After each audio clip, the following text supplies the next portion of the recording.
हमारे समाज में महाराज जी ने 600 मेरे ख्याल में 45वां जन्मोत्सव मनाया गया है। हाँ जी। और गुरु रविदास जी के शब्दों में जो है कई जगह खलास चमार और चमार शब्द का प्रयोग हुआ है। वही गुरु ग्रंथ साहब में भी गुरु अर्जुन देव जी ने उनकी वाणियों में कोई काट छाट नहीं कि उनको उसी तरह से जो है उनकी वाणियों को सटीक लिखा गया। कह रदास खलास चमारा बेगमपुरा शब्द में ये शब्द आता है। तो उन्होंने भी कहीं ना कहीं इसको, यदि वो हीन मानते तो वो चाहते तो उस शब्द को हटा भी सकते थे, लेकिन उन्होंने भी शब्द को नहीं हटाया। आप इसको परिभाषित करें। और कबीर जी ने भी कहा है भाई चाम मांस और रक्त का जन का बनाकर। आप इसके बारे में बताएं कि हमारी जाति को एक षड्यंत्र के तहत तोड़ करके टुकड़े टुकड़े बना करके उपजातियों में अभी ख़त्म कर दिया है। अगर इस तरह हमारे लोग कोई जाटो बनता रहा, रैगर मैगवाल इस तरह बनते रहे तो इस दिन तो हमारा समाज खत्म हो जाएगा। क्योंकि कहीं ना कहीं यहाँ कबीलाई जाति और ये सब चीज़ें तो महत्व रखती ही हैं, क्योंकि जाति का काम शादी ब्याह के लिए होता है। आज भी चमार अगर किसी के घर जाते हैं तो वो ऐसे से अपनी बेटियां थोड़ा ही ना दे देंगे। तो आप चमार के बारे में भी बताएं कि चमार क्या है और ये क्यों हीन मानते हैं अपने आप को, जबकि गुरु रविदास जी ने नहीं माना, हमने नहीं माना, हमारे संतों ने नहीं माना। तो वो क्यों इसे पराधीन शब्द समझने लगे हैं और क्यों इसको षड्यंत्रकारियों ने नीच और हीन बनाने का काम किया? आप कुछ उल्लेख करें महाराज। जय गुरुदेव, धन गुरुदेव, जय गुरु रविदास, धन गुरु रविदास, सतनाम सतनाम सतनाम। जगत गुरु रविदास जी महाराज अपनी पावन वाणी के माध्यम से संदेश देते हैं। सभी चमार जो जनजुनी कहता, चेतन ब्रह्मा भी चाम में रहता, चेतन चाम से होत न्यारा, सभी ठाठ मट्टी का सारा। चाम की उत्पत्ति चाम का व्यवहारा, कौन रे पंडित चाम से न्यारा। चाम के घोड़े चाम के हाथी, सभी चमार कुटुंब के साथी। पंडित कहकर तू हुआ अभिमानी, पंडित पिंड की सार ना जानी। तू चमार पंडित सोदाई, अगर तू चमार नहीं है ये तुचा चमार की उतारो भाई। सतगुरु सैन समझ जा भाई, दास रविदास कहें समझाई। तो गुरु रूप प्यारी साध संगत जी, सारा संसार चमार है। सबसे पहले हम सब के शरीर पे पहला अक्षर चमार का च है।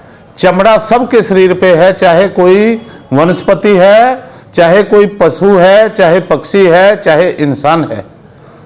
इसलिए महाराज जी ने कहा सभी चमार जो जनजुनी कहता, चेतन ब्रह्मा भी चाम में रहता। जो ब्रह्मा है, परमात्मा जिसको हम कह रहे हैं, वो भी चेतन के अंदर इस चमड़े के बीच में रहता है। जिस दिन वो चेतना निकल जाती है तो ये सारा ठाठ बाटी का बन जाता है। क्योंकि जब किसी की लास्ट समय होता है तो सब कहते हैं भाई ये तो गया और इसको उठाओ, जल्दी करो, ये तो मट्टी है, इसकी मट्टी को ठिकाने लगाओ।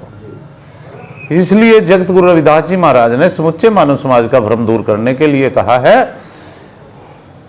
कि सभी चमार जो जनजुनी कहता, चेतन ब्रह्मा भी चाम में रहता, चेतन चाम से होता न्यारा, सभी ठाठ माटी का सारा। चाम की उत्पत्ति चाम का व्यवहारा, नर मादा दोनों का शरीर चाम का है और उसी से उत्पत्ति हो रही है। और चाम का व्यवहारा, हमारी जो जीव है वो भी चमड़े की जीव है, उसी से व्यवहार हो रहा है। क्योंकि किसी चीज का मोल तोल जो होता है चमड़े की जीव से होता है। इसीलिए महाराज जी ने कहा है चाम की उत्पत्ति चाम का व्यवहारा, कौन रे पंडित चाम से न्यारा। तू चमार पंडित सोदाई, तू अपने आप को पंडित कहने वाले तू भी चमार है।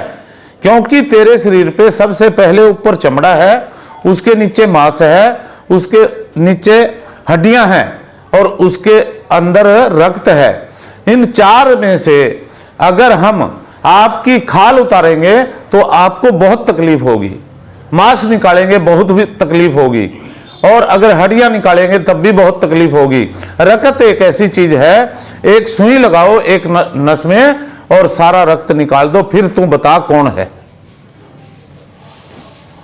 जी। तो राम नहीं फिर मरा हो जाएगा। इसलिए गुरु रूप प्यारी साध संगत जी, जगत गुरु रविदास जी महाराज ने समुच्चे मानव समाज का भ्रम दूर करने के लिए ऐसा संदेश दिया है। तुम भी चाम के, हम भी चाम के, चाम का ये जग सारा जो है चाम से न्यारा वो है गुरु हमारा। वो चाम से न्यारा कौन है? जैसे अभी हमने बताया था, शब्द शब्द में अंतरा, शब्द शब्द में अंतरा, शब्द के हाथ ना पाऊं। वो शब्द कौन सा है जो आप सबके अंदर चल रहा है? ये बाजीगर परमात्मा इस तार से सारे संसार को नचा रहा है। कौन सी तार? जब अंदर जा रहा है तो सो, और बाहर जा रहा है हम सो, हम सो, हम सो, हम। इसी से सारा संसार नाच रहा है। इसी को महाराज जी ने कहा है, जो है चांद से न्यारा वो है गुरु हमारा। ये शब्द ही गुरु है, ये शरीर गुरु नहीं है। तो गुरु प्यारी साध संगत जी, बोले सो निर्भय जगत गुरु रविदास महाराज की जय।